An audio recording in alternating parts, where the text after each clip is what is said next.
बेशक 7 साल बाद युवराज खंडेराव के हाथ में देवी अहिल्या का हाथ है, मगर फिर भी हमें यूं लग रहा है कि देवी अहिल्या की ज़िंदगी गमों भरी किताब है। नमस्कार, पुण्यश्लोक एलेवाई शो में आज हम क्या देखते हैं कि देवी अहिल्या ने कल जब मदिरापान कर रहे थे युवराज खंडेराव, पूरा कमरा अस्त व्यस्त उन्होंने कर दिया था नशे की हालत में। देवी अहिल्या हर चीज़ को दुरुस्त करती है और फिर युवराज खंडेराव की उसी कुर्सी पर आकर बैठ जाती है, रो रही होती हैं जिस पर बैठ कर के वो मदिरा का सेवन कर रहे थे।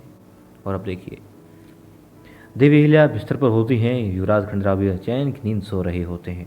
देवी अहिल्या की नींद खुलती है, वो बैठी हुई होती हैं, सोचती हैं कि आज हर बात मतलब तसल्ली से बात करूँगी युवराज खंडेराव के साथ। वो ऐसा कैसे कर सकते हैं? तभी गेट पे कोई आता है, आवाज़ आती है। दरवाज़ा खोलने से पहले देवी अहिल्या देखती है इधर उधर कि हाँ सब ठीक तो है ना, किसी को थोड़ी सी भनक ना आ जाए कि यहाँ कुछ क्या हुआ था उस चीज़ के बारे में। तब मेज़ पर एक गिलास रखा होता, देवी अहिल्या फटाफट उसे छुपा करके आती है और फिर थोड़ा अपने आप को सही करके दरवाज़ा खोलती है। क्या देखती है? हरकुबाई होती है। हरकुबाई कहती है देवी अहिल्या, अरे तुम्हारी आंखें देखो लाल हैं, तुम लगता है पूरी रात भर सोई नहीं है, बताओ। फिर वो कहती है चलो ठीक है, मैं तो ये कहने आई थी कि तुम अभी तक नहाई नहीं हो, लेकिन जल्दी स्नान कर लो क्योंकि फिर रसोई में भी चलना है। और मुझे तो कोई आपत्ति नहीं है, मगर कुछ लोगों को बातों का मौका मिल जाएगा, बातें मिल जाएगी उनको। फिर वो फिर देखना चाहते हैं कि युवराज खंडेराव, फिर उन्हें एहसास होता है। वो कहती है सब ठीक तो है ना अहिल्या, तो मुझे बता सकती हो क्योंकि हमारी आयु में ज़्यादा अंतर नहीं है और मैं तुम्हारी बेशक सासू माँ हूँ, मगर फिर भी इतने मतलब बरसों तो नहीं, लेकिन फिर भी जब से तुम्हारी शादी हुई है तुम यहाँ आई हो, तुम्हारी सहेली की तरह हूँ मैं। तुम मुझसे कोई भी बात कर सकती हो जो तुम करना चाहो, बता सकती हो मुझे अपने सुख की दुख की। वो कहती नहीं सब ठीक है, ठीक है मैं आती हूँ।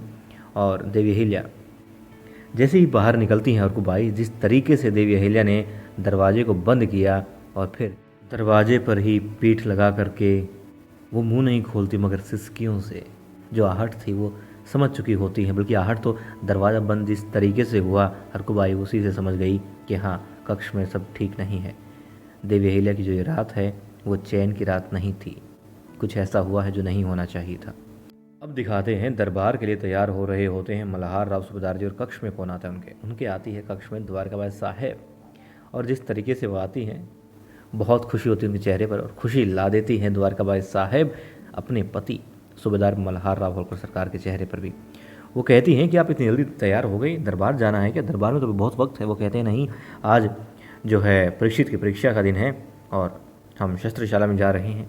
तो कहती है आप चिंता मत कीजिए, उसकी तो मतलब पास हो जाएगा, कोई दिक्कत नहीं है। वो कहते हैं कि आप इतने विश्वास से कैसे कह सकती हैं?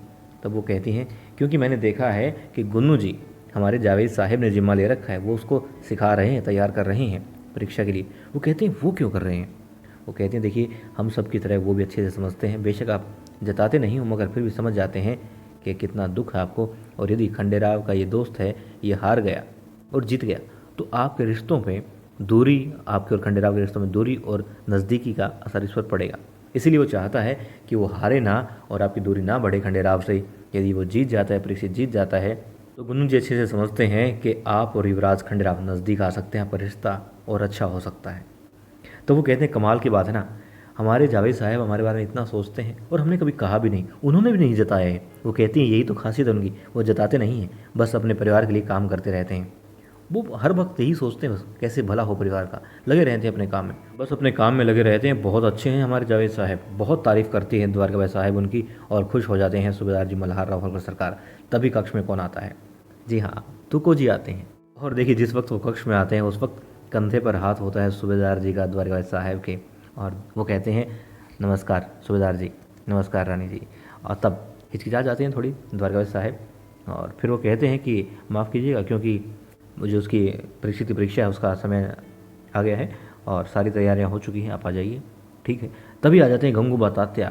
वो एक संदेशा लेकर के आते हैं जिसमें क्या होता है, जिससे पता लगता है, थोड़े से चिंतित हो जाते हैं सूबेदार जी, और उसके अंदर लिखा होता है कि जो मराठा सैनिक हैं उन पर पुर्तगालियों की सेना भारी पड़ रही है और 100 से ज़्यादा जो मराठा सैनिक हैं वो पुर्तगालियों के हाथों मारे जा चुके हैं। तब वो कहते हैं तुगो जी को अपनी सेना को तैयार रखो, किसी वक्त हमें युद्ध के लिए जाना पड़ सकता है। और फिर दिखाते हैं कि देवी अहिल्या सोचती है कि इतनी नींद में सो रहे हैं, मतलब आराम से सो रहे हैं। वो कहती है कि कैसे सो सकते हो, सो नहीं रहे हैं, नशे में है, नींदों में नहीं नशे में है। तभी आँख खुलती है छोटे सूबेदार जी की और वो हाथ रखते हैं देवी अहिल्या के हाथ पर और कहते हैं, देखो मैंने कहा था तुम घबराओ मत, तुम्हें घबराने की जरूरत नहीं है, डरने की जरूरत नहीं है मुझसे। ठीक है, मान लिया नया चेहरा है तुम्हारे सामने, मगर मैं वही तुम्हारा युवराज खंडेराव हूँ, वही तुम्हारा छोटा सूबेदार।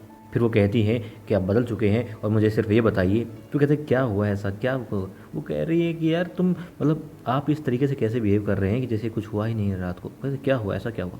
वो कहती है ठीक है बताइए कि ये गंदी लत आपको कब से लगी? गंदी लत? कौन सी गंदी लत? वो नकारते हैं इस चीज़ को, फिर बताते हैं जोर देने पर कि ये तो राजाओं की शान होती है, तुम्हें क्या पता, हर कोई पीता है। वो बोली कि मुझे किसी से कोई मतलब नहीं है, मैं सिर्फ आपसे संबंध रखती हूँ, मेरी खुशी मेरा दुख सिर्फ आपसे जुड़ा हुआ है, मुझे और किसी से मतलब नहीं है, बस आप ये नहीं पिएंगे। वो कहते हैं कि ऐसा नहीं हो सकता, हम तो पिएंगे। फिर आ जाते हैं बीच में तुको जी, और तुको जी आते हैं जैसे कक्ष में, तो वो कहते हैं आइए दादा, और फिर देवी अहिल्या से कहते हैं जाइए आप यहाँ से, हम आपसे बाद में बात करते हैं। और जिस लहजे में युवराज खंडेराव ने देवी अहिल्या से कहा कि आप जाइए आपसे बाद में बात करते हैं, तब तुको जी कहते हैं कि मैं गलत वक्त पर आ गया। तब खंडेराव कहते हैं कि गलत पर नहीं दादा, आप बिल्कुल सही वक्त पर आए हैं, यदि थोड़ा सा और लेट आते, थोड़ी और देर से आते तो आपको हमारे बीच में, जी हाँ, वाद विवाद सुनाई देता, बहस सुनाई देती है आपको। अच्छा कि आप इस वक्त आए हैं। अब चिंता की लकीरें आ जाती हैं तुको जी के चेहरे पर, और फिर दिखाते हैं देवी अहिल्या स्नान कर चुकी होती हैं, वो रसोई की तरफ जा रही होती है। रास्ते में सहेली मिलती है, शारजा पूछती है क्या हुआ बताओ हमारे युवराज खंडेराव के बारे में, क्या रहा, क्या क्या क्या बताया उन्होंने अपने बारे में। तब उनका हाथ छुड़ा करके वो भाग जाती हैं। वो कहती हैं समझ नहीं आया ये अहिल्या शर्मा रही थी या फिर क्यों हाथ छुड़ाया इसने, यूँ गुस्से में है, क्या है, दुखी है। फिर रसोई में जाती है और देखिए बाना साहिब को आज काम मिला हुआ था, बाना साहिब काम कर रही थी, कमाल की बात है ना। पहली बार देखा उन्होंने उनको कुछ काम करते हुए रसोई में, वो भी वैसे पहली बार किसी ने काम दिया है उनको, चलो यार इससे भी काम करवा लेते हैं, अच्छी बात है। और वो कहते हैं देखो अहिल्या बाई इतनी देर से आई है। और फिर उनकी सासू बाई यानी सबकी अक्का साहेब गौतम साहेब कहती हैं कोई बात नहीं, देर से आई है कोई बात नहीं, लेकिन फिर उनको बताती है कि अहिल्या मीठा बना लो, ये बना लो, वो बना लो। और रकमा बाई कहती है कि रानी सरकार ये आपकी बात तो सुन ही नहीं रही है, इसका ध्यान तो कहीं और है, कहीं और ही खोई हुई है। उन्हें लगा था कि अच्छे ख्यालों में है, मगर जैसे द्वारका बाई आती है वो कहती है हमें पता है किस ख्यालों में है, क्यों नहीं सुन रही है, वो बता देती हैं और उनकी तरफ बढ़ती है। बाकी पहले किसी को नहीं बताया, गौतम सरकार को नहीं बताया, वो भी चिंतित हो गई थी कि आखिर ऐसा क्या हुआ रात को। अब देखिए इससे पहले ना तो गौतम सरकार को बताया, ना हरकू बाई को देवी अहिल्या ने बताया, मगर जैसे ही वो आती हैं द्वारका बाई साहिब और ये बात कहती है मुझे पता है रात को क्या हुआ, खंडेराव ने क्या किया, क्या बोला, क्या किया, सब मैं जानती हूँ। तब वो थोड़ा आगे बढ़ती है उनकी तरफ, बाकी सबको नज़रअंदाज करके देवी अहिल्या, और पूछती है कि आपको सब पता है। वो कहती है हाँ, आखिर युवराज खंडेराव की नस नस में जानती हूँ, उसकी मंजली आई हूँ, बचपन से देखा है, उसको समझती हूँ मैं, और मैं जानती हूँ। वो मतलब स्माइल देके चेहरे पे कहती है कि खंडेराव जैसा अक्का साहब जैसा मासूम दिखता है, शरीफ दिखता है, वैसा है नहीं, है ना अहिल्या। अब अहिल्या की चिंता भरी माथे की लकीरें और गहरी हो जाती हैं, और अब देवी अहिल्या के चेहरे पर वो भाव भी आ जाते हैं साथ साथ जब उन्होंने कहा था युवराज खंडेराव को कि आप शराब छोड़ दें, तो उन्होंने कहा था मैं इसे नहीं छोड़ सकता, और हाथों में हाथ था उस वक्त देवी अहिल्या और युवराज खंडेराव का, तो युवराज खंडेराव ने देवी अहिल्या का हाथ छोड़ दिया था।